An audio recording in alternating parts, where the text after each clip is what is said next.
हमारे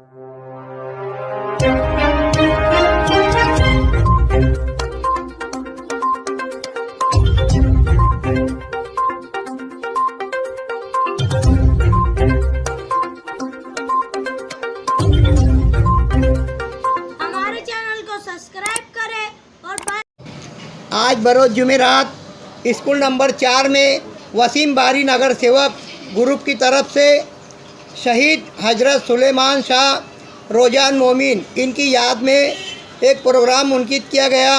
इस प्रोग्राम में धुलिया शहर और मुंबई, नासिक, मालेगांव से दिग्गज शख्सियतों ने इस प्रोग्राम में शामिल होकर इस प्रोग्राम को कामयाब बनाने में मदद की।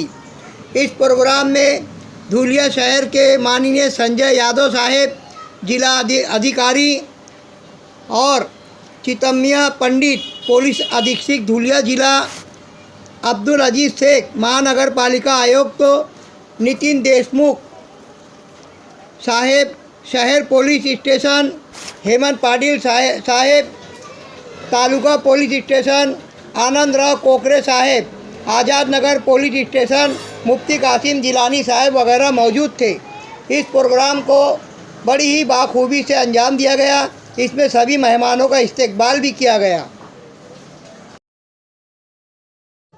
इस प्रोग्राम के सरपरस्त खलील अंसारी साहब को शहीद हजरत सुलेमान शाह रोजान मोमिन इनकी याद में एक तस्वीर देकर इनको सम्मानित किया गया।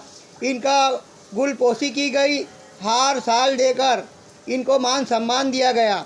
इस वक्त मौजूद मालेगांव के पत्रकार लुकमान भाई मौजूद थे और साथ में मुंबई से आए हुए और भी मेहमान मौजूद थे, जो तस्वीर में आप देख सकते हैं।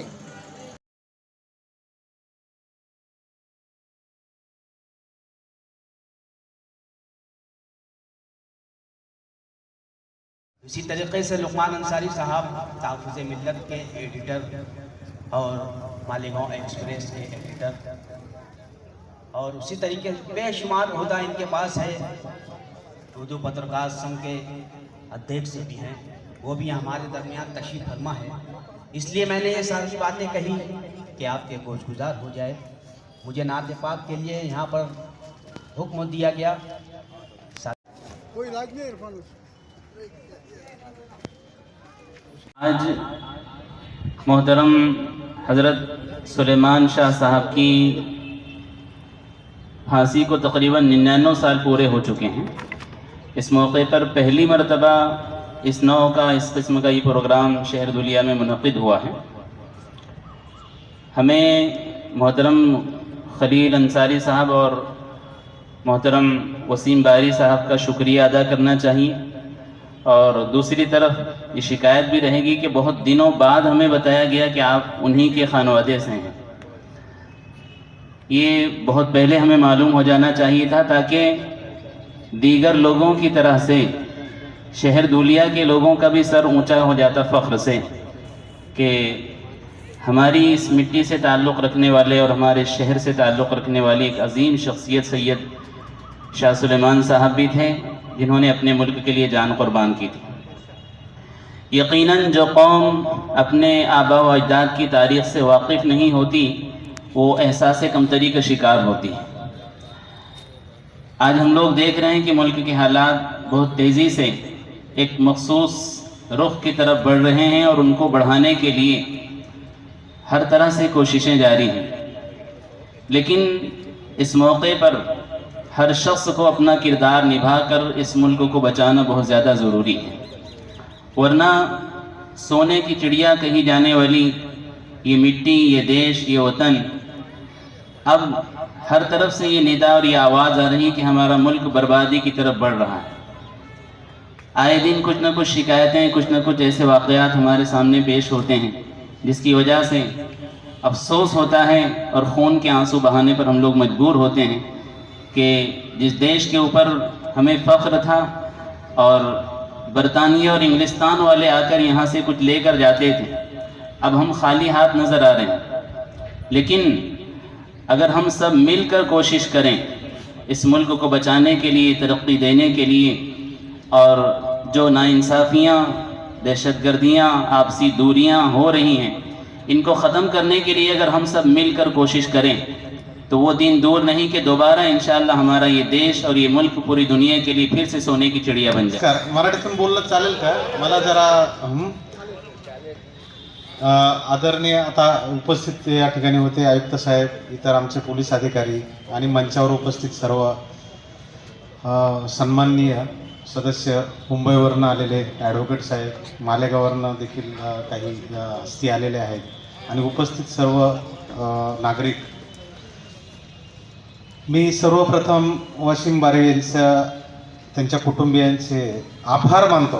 आभार यासाठी मानतो की एवढ्या चांगल्या प्रोग्रामला त्यांनी आम्हाला बोलवलं आणि खरं तर असे प्रोग्राम जे शहीद झालेले त्यांच्यासाठी करणं आवश्यक आहे आणि हे सगळ्या आजच्या जी पिढी आहे त्यांच्यापर्यंत जाणं आवश्यक आहे आणि त्यांनी ते केलं आहे आणि अशा चांगल्या कार्यक्रमाला आम्हाला आमंत्रण दिलं आणि त्यामुळं पहिलं प्रथम मी त्यांचे आभार मानतो. इतिहासाबद्दल सांगायचं तर आता इतिहासाबद्दल जास्त काही सांगत नाही. ॲडव्होकेट साहेबांनी सांगितलं कसा झाला पहिला 1857चा उठाव, नंतर कसं कसं हिंदू मुस्लिम यांनी एकत्र येऊन इंग्रजांसाठी काय काय केलं आणि 1922ला हजरत सुलेमान शाह साहेबांना फाशी देण्यात आलं. त्यांनी जे इंग्रजांच्या विरुद्ध जे काही स्वातंत्र्यासाठी जे काही बलिदान दिलं ते खरोखरच वाखाणण्याजोगं आहे. मला या ठिकाणी एक नमूद करावंसं वाटतं कारण जे काही सांगायचं होतं इन दोनों साहेबों ने पहले यहाँ पर उपस्थित है, ये है और हमारे वहाँ पर है. आप प्लीज़ एक बार मेरे ऑफिस में आइए, थोड़ा बहुत कुछ सीखूंगा मैं आपसे. मतलब ये क्या होता है, आखिरी बार जिसको बोलने का मौका आता है उसको समझ में नहीं आता कि क्या बोलो. अभी सब तो बोल रहे थे, अभी आखिर में क्या बोलूँ मैं ऐसा. लेकिन फिर भी बहुत ही अच्छा बताया आपने और बोला है तो थोड़ा सा मैं मतलब सीखना चाहता हूँ. अगर धुलिया में मुझे रहना है कुछ दिन आपके, क्योंकि बार बार ऐसे प्रोग्राम में मुझे आना ही है तो एक आधा शेर मैं भी मतलब बोल सकूँ ऐसा. तो दुसरी गोष्ट सांगायची म्हणजे की इतिहासाचं वारंवार आपल्याला का आठवण काढावं लागते. इंग्रजांची नीती कशी होती सर्वांना माहिती आहे, आपणही बघितलेलं आहे आणि त्यांनी आपल्यावर राज्य कसं केलं आहे हेही बघितलेलं आहे. त्यांनी एक ओळखलं होतं, धर्माधर्मामध्ये वाद तेढ निर्माण करायचं, एकमेकात जो तोडफोडीचं राजकारण करायचं त्यावेळेस आणि त्याच्यानंतर त्या याच्यावर राज्य करायचं.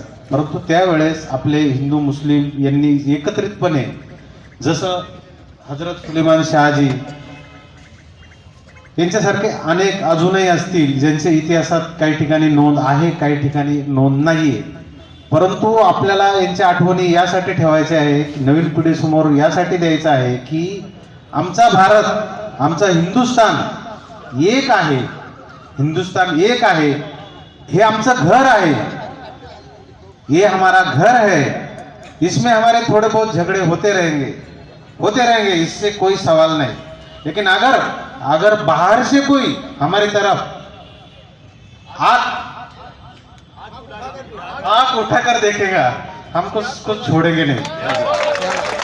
बस इतना कहता हूँ और फिर वापस धन्यवाद देता हूँ सबका और मेरे दो शब्द समाप्त करता हूँ.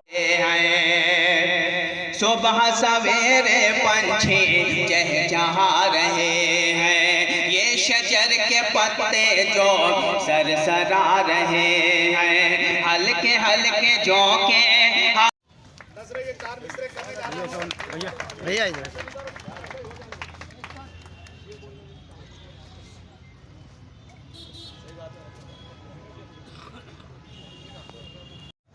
ये अलग बात के खामोश खड़े रहते हैं, फिर भी जो लोग बड़े हैं वो बड़े रहते हैं और ऐसे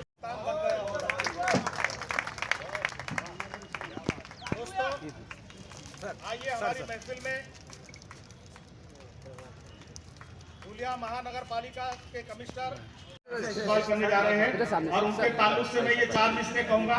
एडवोकेट तौसीफ अंसारी साहब और साहब के लिए मैं ये 4 मिसरे उनकी नजर कर दूं कि आप नफरत की बुझाने का हुनर जानते हैं. वसीम भाई नगर सेवक, वसीम भाई नगर सेवक, दावर शख्सियत यहाँ तशरीफ रखती है। एक मैं मुख्तसर का वाक़या सुनाता हूँ। जो मेरी नानी यानी सुलेमान शाह की जो बीवी थी, वो अक्सर हमको एक वाक़या सुनाती थी। ये वाक़या उस वक्त का है जब मेरी नानी उनको जेल में मिलने गई। ये वाक़या जो है 6 जुलाई को मेरे नाना मुजाहिद आज़ादी सुलेमान को फांसी होने वाली थी। 2 रोज़ कबल मेरी नानी मेरी अम्मा को सिर्फ जो 2 महीने की थी उनको लेकर जेल गई। नाना मुस्कुराते हुए, देखिए जो आदमी को फांसी होती है मुस्कुराना भूल जाता है, उसके चेहरे पे हवाइयाँ उड़ने लगती है। लेकिन मेरे नाना ऐसे मुजाहिद थे जो मुस्कुराते हुए बाहर आए, मेरी अम्मा को गोद में लिए और उन्हें थोड़ी देर प्यार किया। उसके बाद उन्होंने कहा कि भाइयों, अल्लाह ताला ने मुझे जो सज़ा दी है, जो अल्लाह ताला ने जो नीचे तब से मुझे मौत की फांसी की सज़ा मिली है, मैं मुझे उनका शुक्रिया अदा करता हूँ। और मुझे फ़ख्र है कि मैं हिंदुस्तान का एक मुजाहिद कहलाऊँगा। इसलिए मैं ये जो फांसी की सज़ा मैं उसे कबूल करता हूँ। आप लोगों मेरी वालिदा को कहा और मेरे नानी को भी कहा कि आप लोग दुखी ना हो, क्योंकि मैं जो देने की कुर्बानी कर जा रहा हूँ उस पर मुझे फख्र है। और मैं चाहूँगा कि मेरी जो 2 औलाद है वो देश के लिए कुर्बान हो जाए। इसके मैं कुर्बान हो जाए। और आप लोग इस बात का रंज नहीं करना, क्योंकि शहीदों की शहादत ज़्यादा नहीं जाती है, अल्लाह ताला उन्हें जन्नत नसीब करता है। इसके बाद उन्होंने फरमाया, उन्होंने दुआ की कि अल्लाह ताला मेरे ख़ानदान को खुशहाल बनाना, तालीम आफ्ताब बनाना और हमेशा उनको दौलत उनको हमेशा उनको माली उनको हमेशा तालीम दुनियावी और दीनी तालीम से उनको सरफराज करना। इसके बाद उन्होंने आसमान की तरफ अल्लाह ताला से फरमाया कि अल्लाह ताला मेरी औलाद को अपने अमान और अपने उसमें रखना। इतना कहकर उन्होंने खुदा हाफिज कहा और वहाँ से चले गए। मैं अर्ज करना चाहता हूँ कि मेरे नाना ने जो तालीम दी थी, जो दुआ दी थी, उसका असर मैं आपको बताना चाहता हूँ कि मेरे ख़ानदान में माशाल्लाह आज 8 डॉक्टर हैं, 6 इंजीनियर हैं, 2 वकील हैं, 1 प्रोफेसर है, 2 प्रोफेसर हैं और 1 पुलिस ऑफिसर है, 1 पायलट ऑफिसर है और 1 नेवी ऑफिसर है। ये उनकी दुआओं का नतीजा था।